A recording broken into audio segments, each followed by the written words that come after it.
America અને Iran વચ્ચે 40 દિવસથી ચાલી રહેલા યુદ્ધ પછી આખરે 2 અઠવાડિયાના યુદ્ધ વિરામ પર સહમતિ બની છે. અમેરિકી રાષ્ટ્રપતિ ડોનાલ્ડ ટ્રમ્પે કહ્યું કે આ નિર્ણય પાકિસ્તાનના વડાપ્રધાન શાહબાઝ શરીફ અને આર્મી ચીફની અપીલ પછી લેવામાં આવ્યો છે. યુદ્ધ વિરામ પહેલા ટ્રમ્પે ઈરાનને કડક ચેતવણી આપી હતી કે જો હોર્મુઝ સ્ટ્રેટમાંથી જહાજોને સુરક્ષિત રસ્તો નહીં મળે તો તેની આખી સભ્યતા ખતમ કરી દેશે. તેમણે મહત્વપૂર્ણ ઇન્ફ્રાસ્ટ્રક્ચર પર હુમલાની ધમકી આપી હતી. ન્યૂયોર્ક ટાઈમ્સના રિપોર્ટ અનુસાર આ ડીલ પાકિસ્તાનની મધ્યસ્થી અને છેલ્લી ઘડીએ ચીનના હસ્તક્ષેપ પછી શક્ય બની છે. પાકિસ્તાને 2 અઠવાડિયાના યુદ્ધ વિરામનો પ્રસ્તાવ મૂક્યો હતો, જેને ઈરાને સ્વીકારી લીધો. સમજૂતી હેઠળ અમેરિકા અને ઇઝરાયલ પોતાના હુમલા રોકશે. ઈરાન પણ હુમલા બંધ કરશે. આ દરમિયાન હોર્મુઝ સ્ટ્રેટમાંથી તેલ, ગેસ અને અન્ય જહાજોની સુરક્ષિત અવરજવર ઈરાની સેનાની મદદથી સુનિશ્ચિત કરવામાં આવશે. આ યુદ્ધ વિરામ લેબનોન સહિત અન્ય વિસ્તારો પર પણ લાગુ પડશે. પંચમહાલ જિલ્લાના શહેરા તાલુકામાં ભારે પવન અને ગાજવીજ સાથે ત્રાટકેલા વરસાદે વિનાશ વેર્યો હતો.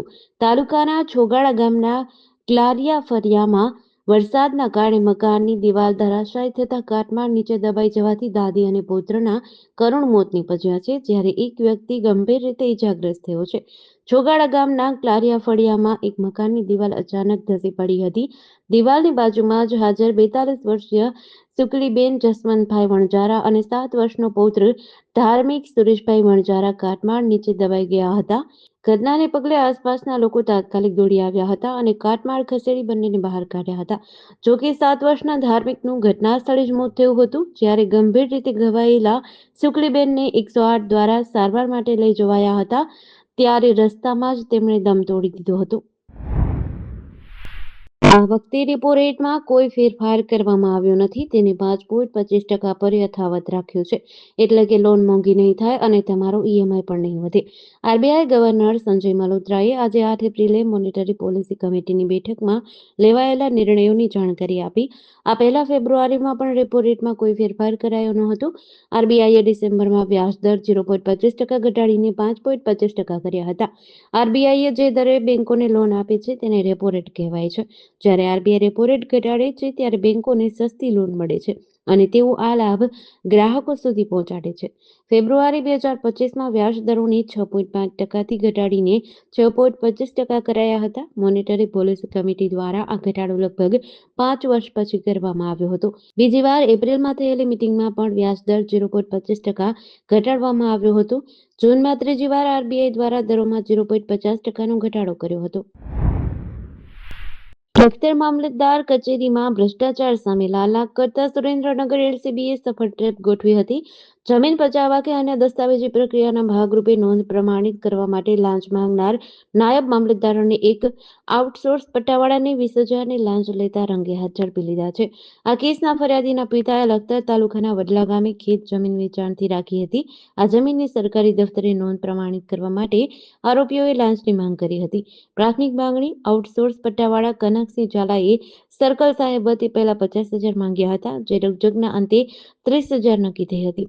ટ્રેપનું આયોજન ફરિયાદી લાંચ આપવા માંગતા ન હોવાથી તેમણે સુરેન્દ્રનગર એસીબીનો સંપર્ક કર્યો હતો. એસીબીએ ફિલ્ડિંગ ગોઠવીને ફરિયાદીને કચેરી મોકલ્યા હતા. ટ્રેપ દરમિયાન નાયબ મામલતદાર જયદીપસિંહ પરમારે ફરિયાદી સાથે હેતુલક્ષી વાતચીત કરી લાંચના નાણાં પટ્ટાવાળા કનકસિંહને આપી દેવા સૂચના આપી હતી.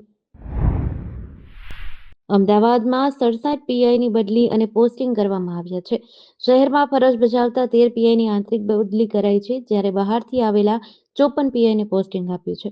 શહેરના પોલીસ સ્ટેશનમાં પોસ્ટિંગ માટે વગદાર અને વહીવટદારોની ગોઠવણ ચાલુ છે, પરંતુ હવે તેના પર બ્રેક લાગી છે. બદલી સાથે અમદાવાદ આવેલા પીઆઈની તેમની ભૂતકાળની કામગીરી, ઇનામ, વર્તણૂક અને સીઆરજોને પોસ્ટિંગ આપવા માટેની કવાયત શરૂ થઈ છે, જેને પગલે બદલીની કામગીરી સંપૂર્ણ નિષ્પક્ષ રીતે થશે. કમિશનર ઓફિસના સ્પષ્ટ વલણને લઈને પોતાના અધિકારીઓને પોસ્ટિંગ કરાવવા માટે વહીવટદારો અને વગદારોએ કમિશનર કચેરીએ ફોન કરવાનું ટાળ્યું છે. અગાઉ વિવાદમાં આવેલા પીઆઈને સાઇડ પોસ્ટિંગ આપવામાં આવશે. હવે તાજેતરમાં જ રાજ્યના 550 કરતાં વધુ ઇન્સ્પેક્ટરોની બદલીઓ કરવામાં આવી છે, જેમાં અમદાવાદના 65 ઇન્સ્પેક્ટરોનો સમાવેશ થયો છે. બદલી સાથે અમદાવાદ આવેલા પોલીસ ઇન્સ્પેક્ટરોને ગણતરીની કલાકોમાં પોસ્ટિંગ આપી દેવાશે. ભાવનગર પેરોલ ફ્લો સ્ક્વોડની ટીમે શહેરમાં પેટ્રોલિંગ દરમિયાન બીએમસી કચેરી સામે ઉભેલા એક શખ્સને આઈપીએલ ક્રિકેટ મેચ પર ઓનલાઈન સટ્ટો રમાડતા મૂળ ઉમરાળાના વતની અને હાલમાં ભાવનગર શહેરમાં રહેતા શખ્સને ઝડપી લઈ આ મામલે કુલ 6 શખ્સો વિરુદ્ધ નીલમબાગ પોલીસ મથકમાં ગુનો નોંધાવ્યો છે. ગતરોજ પેરોલ ફ્લો સ્ક્વોડની ટીમ શહેરના વિવિધ વિસ્તારોમાં પેટ્રોલિંગમાં હોય ત્યારે મળેલ ચોક્કસ બાતમીના આધારે બીએમસી કચેરી સામેથી એક શખ્સને અટક કરી નામ સરનામું પૂછવા સાથે તેની અંગ ઝડપી હાથ ધરી હતી, જેમાં અટકાયત કરાયેલ શખ્સે પોતાનું નામ રાકેશ નરોત્તમ દાસ ઉંડવિયા, ઉંમર વર્ષ 53, રહેવાસી મૂળ વતન ઉમરાળા, હાલ ત્રિવેણી પાર્ક, મુની ડેરી રોડ, ભાવનગર વાળો હોવાનું જાણવા મળ્યું હતું. તેની પાસેથી કબજે કરાયેલ મોબાઈલમાંથી હાલમાં ચાલી રહેલ આઈપીએલ ક્રિકેટ મેચ પર ઓનલાઈન સટ્ટો રમાડતી એપ ડાઉનલોડ મળી આવી હતી. વેરાવળ સોમનાથ બાયપાસ પર ગત રાત્રે આશરે 12 વાગ્યાની આસપાસ હિટ એન્ડ રનની ઘટના બની હતી. મોપેડ પર સવાર થઈ ઘરે જતા હતા માતા પુત્રને પાછળથી આવતા એક અજાણ્યા ટ્રકે જોરદાર ટક્કર મારી હતી. અકસ્માતમાં 65 વર્ષીય ડાયાબેન દેવરાજભાઈ ગડચરનું મોત થયું હતું, જ્યારે તેમનો પુત્ર ભગવાન ઉર્ફે ભાર્ગવ ગંભીર રીતે ઇજાગ્રસ્ત થયો હતો. માતા પુત્ર મોપેડ પર જતા હતા ત્યારે પાછળથી પૂર ઝડપે આવેલા ટ્રકે અડફેટે લીધા હતા. ટક્કર એટલી ભયાનક હતી કે બંને રોડ પર ફંગોળાઈ ગયા હતા. અકસ્માત બાદ ટ્રક ચાલક પોતાનું વાહન લઈને ફરાર થઈ ગયો હતો. ગંભીર રીતે ઘાયલ ભાર્ગવને તાત્કાલિક હોસ્પિટલે ખસેડાયા હતા. સુરેન્દ્રનગર શહેરમાં ફૂડ એન્ડ ડ્રગ વિભાગે મસાલાની સિઝન દરમિયાન સઘન કાર્યવાહી હાથ ધરી છે. મંગળવારે ફૂડ વિભાગની ટીમે લાયસન્સ વગર કાર્યરત 12 મસાલા પેઢીઓ પર દરોડા પાડી 45 શંકાસ્પદ નમૂના જપ્ત કર્યા છે. આ નમૂનાઓને તપાસ અર્થે ભુજની લેબમાં મોકલાયા છે. ફૂડ ઇન્સ્પેક્ટર પીબી સાવલિયા અને એસજે પ્રજાપતિ સહિતની ટીમે રિવરફ્રન્ટ રોડ, 80 ફૂટ રોડ અને દુધરેજ રોડ પર આવેલી મસાલાની પેઢીમાં આકસ્મિક તપાસ હાથ ધરી હતી. આ દરમિયાન ઘણી પેઢીઓ એફએસએસએઆઈ લાયસન્સ વિના જ સિઝનલ વેપાર કરતી હોવાનું જણાયું હતું. ટીમે ધાણાજીરું, મરચાં, હળદર, રાઈ, હિંગ અને જીરું સહિતના વિવિધ મસાલાના નમૂના લીધા હતા. વિભાગ દ્વારા તમામ પેઢીઓને કડક સૂચના આપવામાં આવી છે કે તેઓ આગામી 1 અઠવાડિયામાં લાયસન્સની પ્રક્રિયા પૂર્ણ કરે અને નિયમ મુજબ સ્વચ્છતા જાળવે.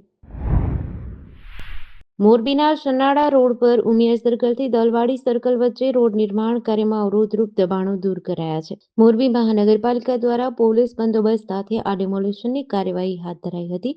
આ કાર્યવાહી દરમિયાન પાકા અને કાચા બાંધકામો પર બુલડોઝર ફેરવીને તોડી પાડવામાં આવ્યા હતા. વિવિધ આસામીઓ દ્વારા રોડની જગ્યામાં 2 ફૂટથી લઈ 6 ફૂટ સુધી દબાણ કર્યું હતું, જેને દૂર કરાયું. મચ્છુ કેનાલની બાજુમાં નવા રોડના નિર્માણ માટે આ કામગીરી ચાલી રહી છે. આ રોડના કામમાં અવરોધરૂપ થતા દબાણોને કારણે મહાપાલિકાએ આ પગલું ભર્યું હતું. સાબરકાંઠા જિલ્લામાં સ્થાનિક સ્વરાજ્યની ચૂંટણીના માહોલ વચ્ચે ફરાર આરોપીઓને પકડવા માટે વિશેષ ડ્રાઈવ ચાલુ છે. આ અંતર્ગત સાબરકાંઠા એલસીબી અને એસઓજી ટીમે સંયુક્ત કાર્યવાહી કરીને 3 પોલીસ સ્ટેશનના 5 ફરાર આરોપીઓને ઝડપી પાડ્યા છે. આ આરોપીઓને સંબંધિત પોલીસ સ્ટેશનોને સોંપવાની પ્રક્રિયા હાથ ધરી હતી. પ્રાપ્ત માહિતી અનુસાર સાબરકાંઠા એલસીબી અને એસઓજી ટીમને મળેલ બાતમીના આધારે આ કાર્યવાહી કરી હતી. એલસીબી ટીમે ખેરોજ પોલીસ સ્ટેશનના ખોટા દસ્તાવેજો બનાવવાના ગુનામાં છેલ્લા 2 વર્ષથી ફરાર એક મહિલા આરોપીને ખેરોજ 3 રસ્તા પાસેથી ઝડપી પાડી હતી. આ ઉપરાંત ઈડરના વસાઈ ગામનો રહેવાસી રમણસિંહ અનારસિંહ સોલંકી, જે પણ 2 વર્ષથી ફરાર હતો, તેને હિંમતનગરના જૂની સિવિલ સર્કલ રોડ પરથી પકડી પાડવામાં આવ્યો હતો.